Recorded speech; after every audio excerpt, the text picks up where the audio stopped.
ನನಗೆ ಕಾಫಿ ಬೇಡ ಸರ್, ನಾನು ಹೊಡ್ತೀನಿ ಸರ್. ಅಣ್ಣ ನಾನು ಇವ್ರ ಜೊತೆ ಹೋಗಿ ಡಾಕ್ಯುಮೆಂಟ್ಸ್ನೆಲ್ಲ ಲಾಯರಿಗೆ ತೋರಿಸಿ ಚೆಕ್ ಮಾಡಿಸ್ತೀನಿ. ಕಾಫಿ ಕುಡಿದ ಕೂತ್ರೆ ಲೇಟ್ ಆಗ್ಬಿಡುತ್ತೆ. ಸರಿನಪ್ಪ, ನೀವು ಹೋಗು.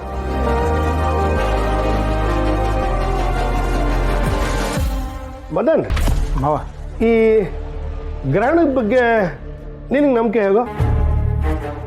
ಇಲ್ಲ ಮಾವ, ನಾನು ಅದನ್ನೆಲ್ಲ ನಂಬಲ್ಲ.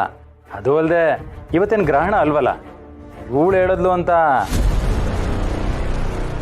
ಒಂದು ಕೆಲಸ ಮಾಡು, ಕಾಫಿನ ಸಾವಿತ್ರಿ ತನ್ನ ಕೈಯಾರೆ ಮಾಡಿದ್ದಾಳೆ, ಅದನ್ನ ನೀನೇ ಕುಡಿ. ಹೆಂಡತಿ ಕೈ ಕಾಫಿ ಕುಡಿಯೋದಕ್ಕೂ ಪುಣ್ಯ ಮಾಡಿರ್ಬೇಕಣ. ಮಾವ ಬೇಡ ಮಾವ, ಕಾಫಿನ ನಿಮಗೆ ಅಂತ ಮಾಡಿದ್ದು. ಕರೆಕ್ಟು ಕಣ, ಅದು ನನಗೆ ಅಂತ ಮಾಡಿದ್ರೆ ನೀವು ಕುಡಿಬಾರ್ದ. ಹೇಗಿದ್ರು ಇವತ್ತು ಗ್ರಹಣ, ಅದು ಈ ದೇಶದಲ್ಲಿ ಕಾಣಿಸೋದಿಲ್ಲ, ನಿನಗೆ ನಂಬಿಕೆನೂ ಇಲ್ಲ. ಆಗಿದ್ಮೇಲೆ ಸಾವಿತ್ರಿ ತನ್ನ ಕೈಯಾರ ಕಾಫಿ ಮಾಡಿದಾಳೆ, ನೀನು ಕುಡಿ. ಮಾವ ಪರವಾಗಿಲ್ಲ ಮಾವ, ಅದು ಕುಡಿಯಾ.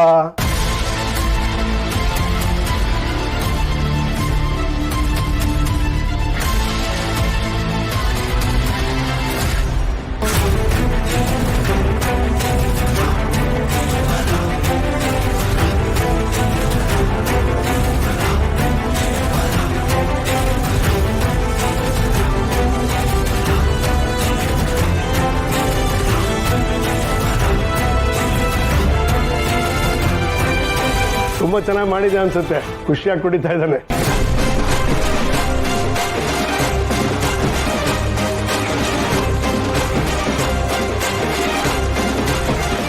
ಅರೆ ಪೂರ್ತಿ ಕುಡಿಯೋ, ನಾಚಿಕೆ ಬೇಡ. ಸಾವಿತ್ರಿ ಚೆನ್ನಾಗಿ ತಿತ್ತಿದ್ಯಾ ಕಣಮ್ಮ. ನೀನು ಇವನಿಗೆ ಹೆಂಡತಿ ಮಾತ್ರ ಅಲ್ಲಮ್ಮ, ಒಬ್ಳು ಹೆಡ್ ಮೇಡಮ್ ಅಂತ ತಿಳ್ಕೊ. ಚೆನ್ನಾಗಿ ತಿದ್ದಿ ಇವನ್ನ ಸರಿ ಮಾಡು, ಒಳ್ಳೇದಾಗ್ಲಿ.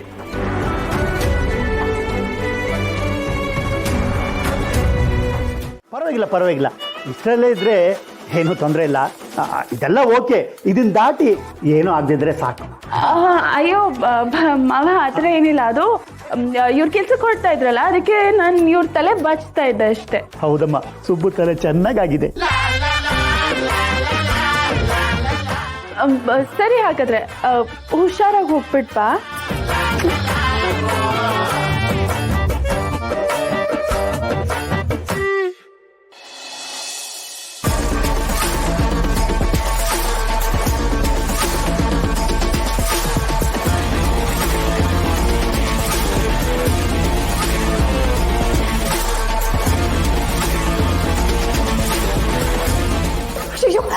ಏನಾಯ್ತು?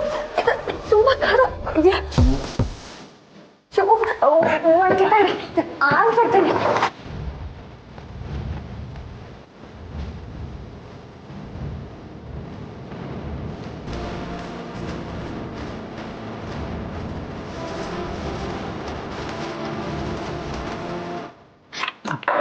ಸಕ್ಕರೆ ಹಾಕ್ತೀನಿ, ಆಯ್ ಕುಡಿ, ಅನ್ಬೇಕದೆ.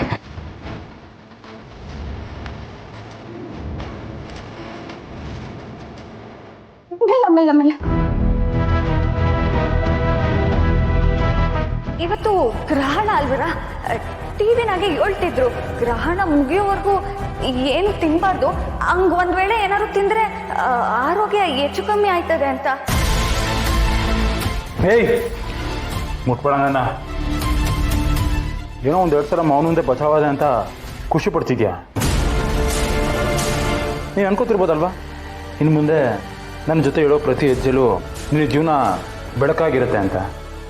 ದಡ್ಡಿ, ಇನ್ನು ಮುಂದೆ ನೀನು ಇಡೋ ಪ್ರತಿ ಹೆಜ್ಜೆಲೂ ಮುಳ್ಳಿರುತ್ತೆ. ಏನೋ ಒಂದೆರಡು ಸಲ ನೀನು ತಪ್ಪಿಸ್ಕೋಬೋದು, ಆದರೆ ಒಂದಲ್ಲ ಒಂದ್ಸಲ ತಗಾಕೊಂತೀಯ. ಆ ಮುಳ್ಳು ನಿನ್ನ ಕಾಲನ್ನ ಚುಚ್ಚಿದಾಗ ರಕ್ತ ಹರಿಯುತ್ತೆ. ಆಮೇಲಿಂದ ನೀನು ಇಡೋ ಪ್ರತಿ ಹೆಜ್ಜೆಲೂ ಬರೀ ರಕ್ತದ ಗುರುತೇ ಇರುತ್ತೆ. ಹಾಗೆ ಮಾಡ್ಬಿಡ್ತೀನಿ. ನನ್ನ ಹತ್ರ ಇದೆಲ್ಲ ಬೇಡ.